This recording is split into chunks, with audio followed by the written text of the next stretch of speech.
Support for this podcast comes from the law firm of Davis Malm. Whether you're a developer, property owner, manager, or commercial tenant, their real estate attorneys know the lay of the land, not just the law. Learn more at davismalm.com. WBUR Podcasts, Boston.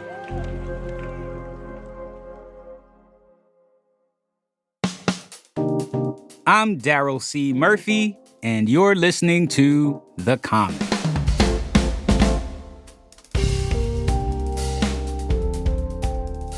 WBUR senior education reporter Carrie Jung. Welcome back to The Common. Hey, Daryl. Happy to be here. Yes. Carrie, it's graduation season for colleges in the area, and, I guess across the nation as well. But it's also a very tense time for some campuses. And last time you were here, we talked to you about the college student encampments that were happening here in the area. When we spoke, the encampment at Emerson College was just cleared. But since that time, encampments at Northeastern and most recently of these, MIT, have been cleared. I want to jump into all of this conversation about these demonstrations and how we're in graduation season. I want to start with MIT. The president there, Sally Kornbluth, had called the police to clear the encampment there. What can you tell us about that clearing and the fallout from that? So that clearing resulted in about 10 arrests. I talked to some people in the courthouse the next day. The 10 people who were arrested appeared in court the next day, and there were a ton of supporters that showed up. And so I talked to one of the supporters, and apparently there were a few more students on the lawn before the police came, and there was this chance to leave if you didn't want to get arrested. So some people took advantage of that, but ultimately 10 did not, and they were peacefully arrested. Like, they didn't resist arrest, so they went with the police. And in the end, those 10 students were released, and the attorneys for the state said that as long as they don't trespass on MIT and follow MIT's rules, then the state plans to dismiss the charges when the arraignment date comes up in July. Okay, so their charges get dropped with some stipulations. Just don't break the rules again. We're just going to drop the charges. Yeah. I talked to some of the supporters, like, are you going to follow the rules? Is that the plan? And I was told, we're not sure yet. We're going to have to talk about this as a group and decide from there. So we're going to have to wait and see what we see from that group again on MIT.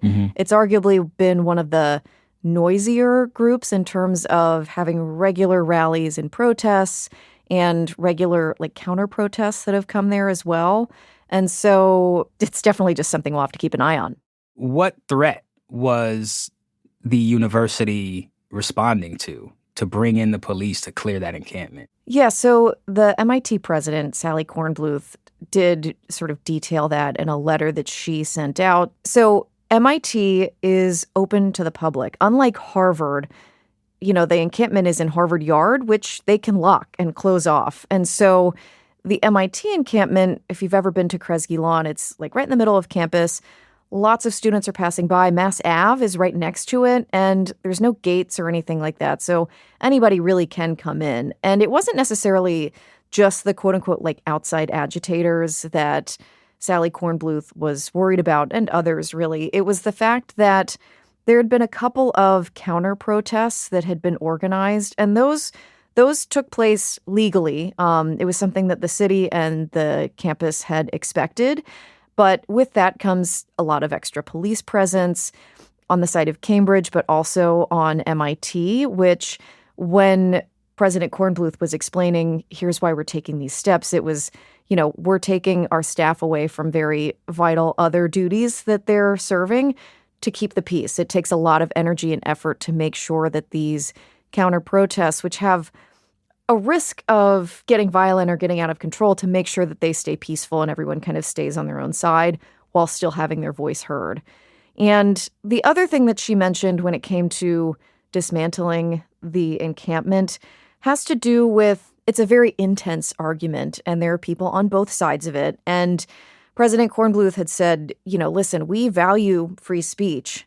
However, being on Kresge Lawn for way longer than you can be if you booked it, or just, if for an unlimited amount of time, it is unfair to give unlimited space to one side of a very heated argument and not the other side. And so that also factored into the decision to say, okay, we have to take this down. And that's Kornbluth saying that. That was Kornbluth saying that. Her statement said, no matter how peaceful the students' behavior may be, unilaterally taking over a central portion of our campus for one side of a hotly disputed issue and precluding others' use of that is not right, adding that the situation is just highly unstable. That's Kornbluth's statement. Calling the police seems pretty intense. Were there any other attempts to try to talk to these students, to hear them out, or to maybe diffuse the situation another way?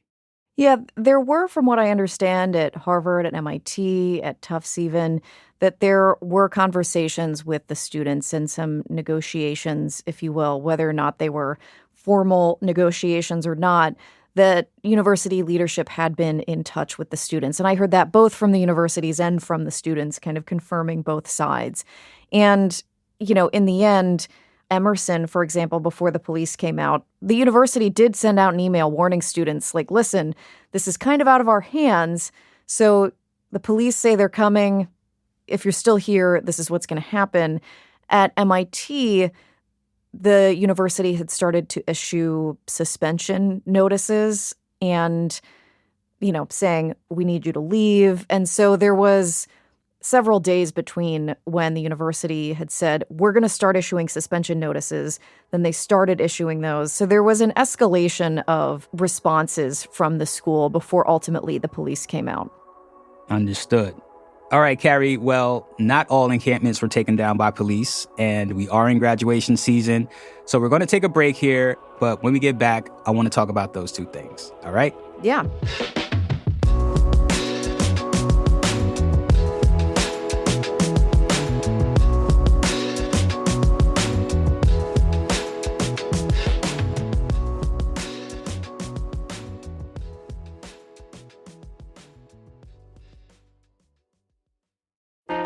Politics has never been stranger or more online, which is why the politics team at Wired is making a new show, Wired Politics Lab. It's all about how to navigate the endless stream of news and information and what to look out for. Each week on the show, we'll dig into far-right platforms, AI chatbots, influencer campaigns, and so much more. Wired Politics Lab launches Thursday, April 11th. Follow the show wherever you get your podcasts.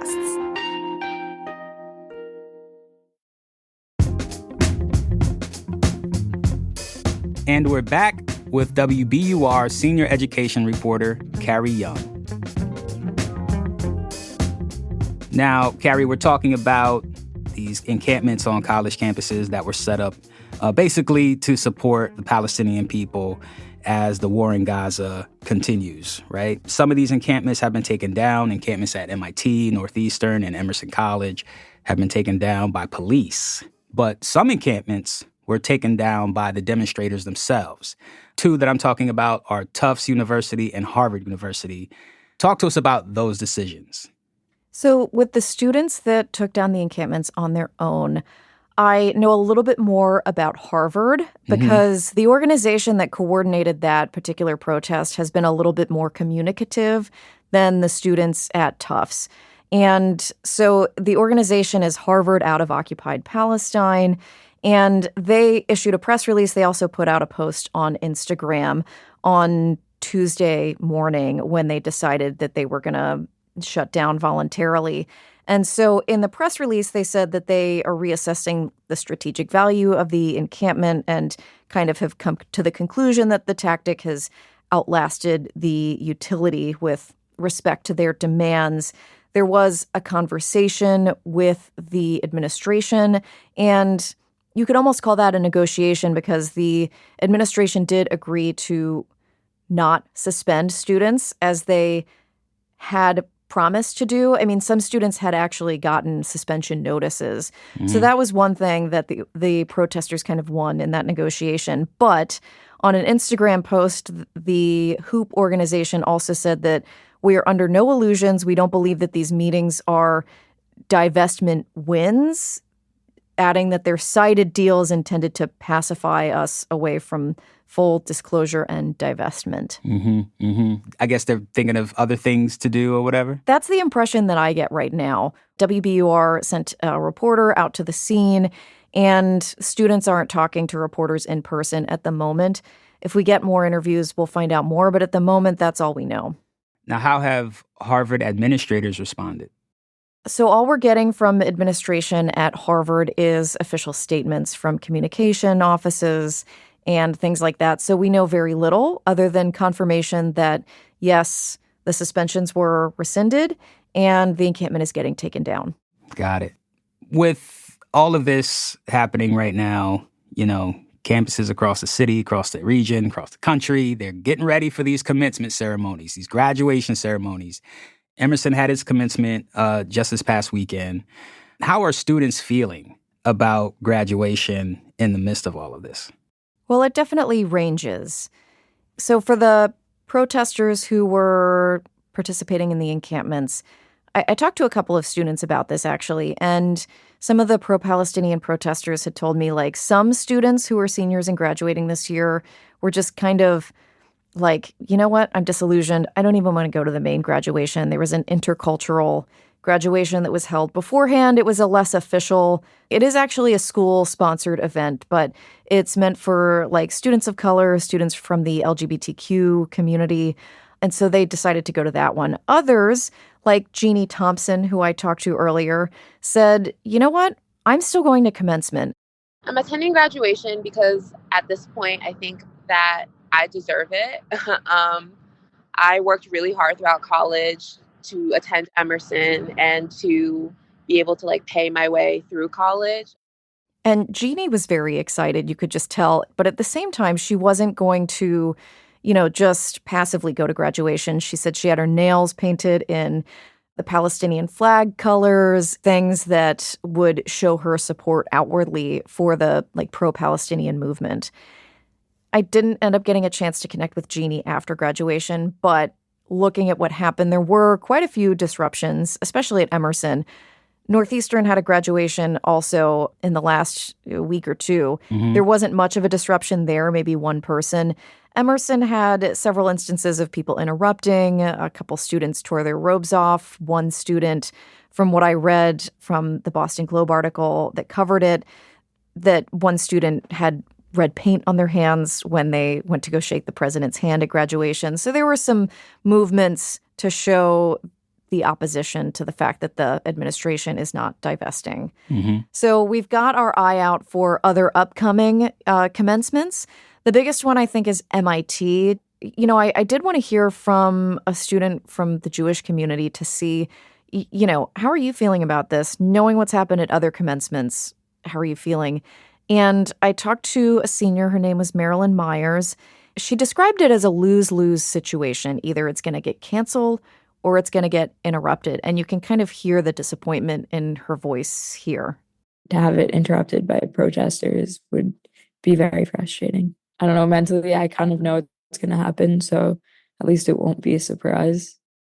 So kind of mentally preparing for something to go wrong. She's still going to go, she told me, because she's proud of the work she did at MIT, and she wants her family to be there to celebrate with her. But given that, with the protests there, she's, didn't feel particularly welcome in that area of campus. And so it's definitely hard to have that also be in her face at graduation, too.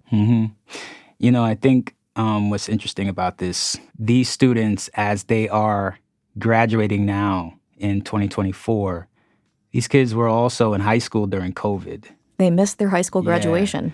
You're right. So that has been brought up at a couple of graduations that, whether it's the pre-announcement to say, everyone please behave or follow the rules, or, if there was an interruption, that is brought up. Guys, this is a group of students who missed their high school graduation. We want this to be a celebratory moment because you didn't get that before. Carrie, thank you so much for covering this and coming through to talk to us about it. We really, really appreciate it. Well, thanks for having me on. It's a detailed topic, and this was teamwork. I have to admit, there were several reporters that went out on the scene on different days. So this is part of the job, but happy to be here. Right on.